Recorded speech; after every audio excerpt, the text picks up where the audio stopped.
What is going on, you guys? jacobrdoty here, back from another vlog. We're just using the GoPro today because I'm going to swap to the windshield, but something that I didn't have last time when I did all of this carbon interior, which looks absolutely amazing as you can see in the sun. Like, I'm so happy with how this interior is turning out. This is actually a pretty good wide angle just to show you with my white thighs basically what the interior looks like. So this is the driver's view.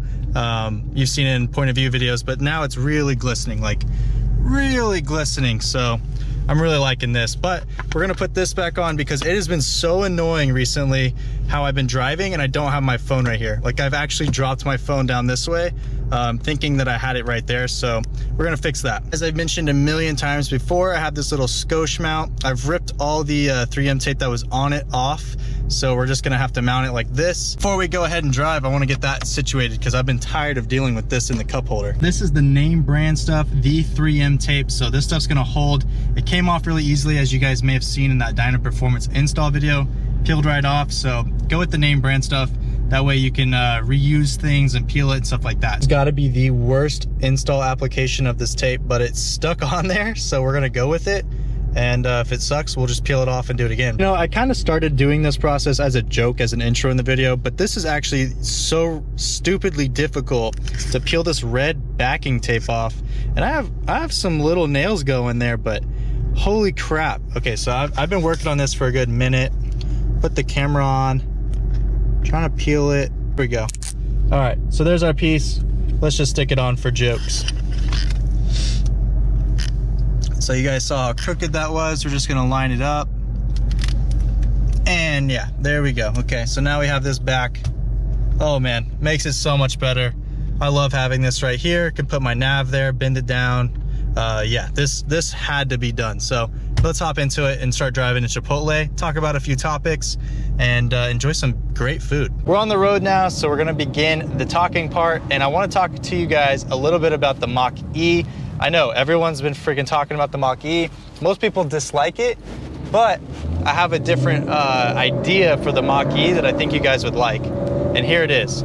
I personally would love a Mach-E as a daily driven car. This is because I have seen a lot of renders that look absolutely crazy. I'm talking like just lowered and then paint matched flares, because it is like a flared SUV. Paint matched flares and wheels, and this whole thing just looks a million times better. Think of it as like a budget Model X or a budget X6 or something. Now, I wouldn't trade my V8 Mustang for it, but I think it would be a great addition to the garage. And I think that's the biggest thing, is people are thinking the electric is just gonna get rid of the V8. And it's kind of the same thing of, well, the EcoBoost or the V6 was to get rid of the V8 or whatever, right?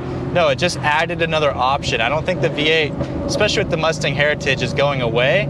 I think they're just adding more options that are trying to hit their, I think, 50 miles per gallon for the fleet, or whatever it is that the government says they need to push. So that's really, I think, all this is, and it is so bright out. Everyone complains about the time change and the sun, but really, I just don't like how short the days are. It's 3:30 right now, and we're almost looking at sunset. Like, we're getting golden hour here in the next probably 30 minutes. It's ridiculous. Does it ever annoy you guys? I mean, I know you guys can't see it, but there's people that take the worst driving line ever through like a chicane. Like, my on-ramp has a chicane on it, and people take the widest, slowest route. That's all I can do because I have a Tacoma in front of me, and you could probably see a car on my ass.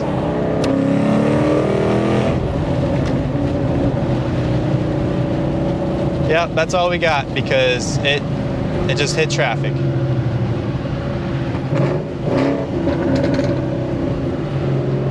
Mach-E, as we were talking about it, I mean, the Mach-E is a big leap forward for Ford. I mean, Ford is trying to do something different. This is just a sign of the times. You know, things are happening where electric cars are doing very well in performance.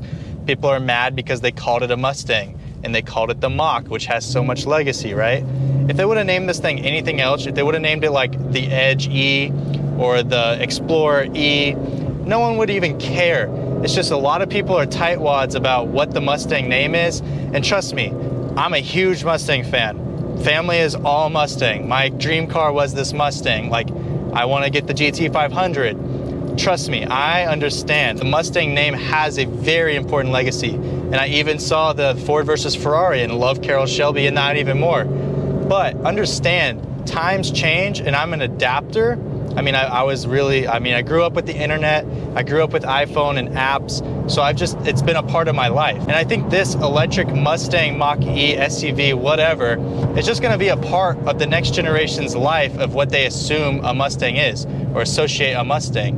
And we have a lot of stop and go. So hopefully I do not get rear-ended. And if I do, I got this GoPro because I still haven't done my freaking black view. I need to do that install. It would just save my butt and I'd feel so much better in traffic whenever there's a bunch of people just slamming on their brakes that aren't paying attention, most likely. But back to the Mach-E, I'll throw up some pictures of like my favorite renders that people have already done on Instagram. The same thing happened with the C8 Corvette. The stock car looks trash. I mean, stock Mustangs in general look trash. BMWs and Mercedes actually have good looking stock ride heights, stock body kits and stuff like that. But other than that, Mustangs and like Camaros and stuff like that generally do not look good stock, especially just the standard GT, SS, stuff like that. I can only imagine a Mustang, which is the #1 most modified sports car ever in history, to not have, like, I can't imagine it wouldn't have a bunch of aftermarket support, regardless if it's gas or electric. It just doesn't make sense. American Muscle, CJ Pony Parts, these sites are literally named after Mustangs and something related to Mustang. Why wouldn't they have parts to support that? I really think it all comes down to the naming. The people just don't want the people, I mean, I'm talking about the people that don't like it.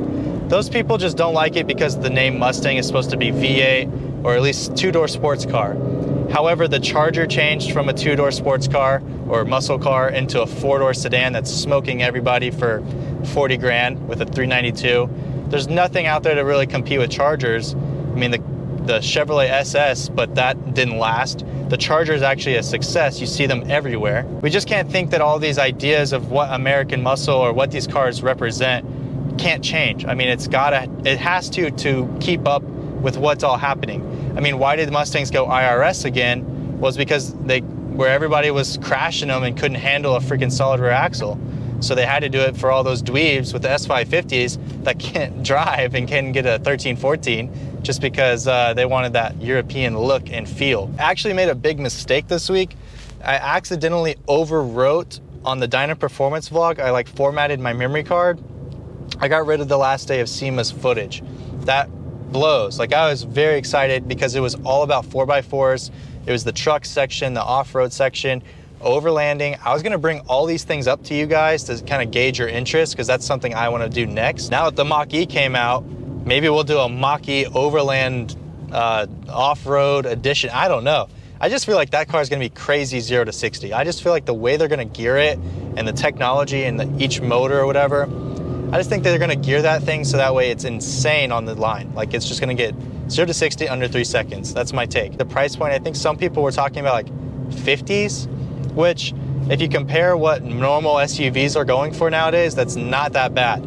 And in a Tesla Model X is like starting at 70 or something. You can go up to 120, 130 with the different models, performance, all that. I think something similar with the Mach-E is gonna happen, where it'll be like Mach-E GT is the performance, Mach-E is like your daily driver commute car that's just all electric, right? Back to the SEMA footage, I mean, that was just my mistake. I didn't back it up. I thought I did not pull it off the card, so it is what it is. But just know, I do want to gauge your guys' interest. So if you're at this point in the video, leave a comment down below if you would want to see something around a F-150, probably overland off-road build, and then content around off-roading, bringing that to the channel. So we have the street car, off-roading, maybe start adding in different genres like that, and capturing beautiful scenery and going on some trips and just recording that for you guys. I just want to wrap it up quick because a lot of these people ramble on about the Mach-E. You could tell because YouTube has a bunch of dislikes on those videos. I mean, I would totally take a Mach-E. I would not trade this car for it. I wouldn't even trade this car for an S550 unless it was a brand new GT500 with 0 miles on the dash. That would make me consider it. But other than that, I'm not trading this car for anything. I really like to keep this car. It's become an icon of the channel. But the Mach-E is something that is pretty spectacular from Ford, which has been kind of a lazy company in the past few years. You know, the GT350 was cool. not high horsepower in a time of Hellcats and ZL1s. So now they're finally catching up and doing the GT500. Meanwhile, they're a few years behind because they weren't competing in that category. Hellcats were taking over, ZL1s have been taking over. So I'm happy that Ford is actually pushing the boundaries a bit. It's gonna make people uncomfortable, but I think it's actually good for the company. Like I said, gonna wrap it up right here. I hope you guys enjoyed, and if you did, then please comment, like, subscribe, and I'll see you guys next time.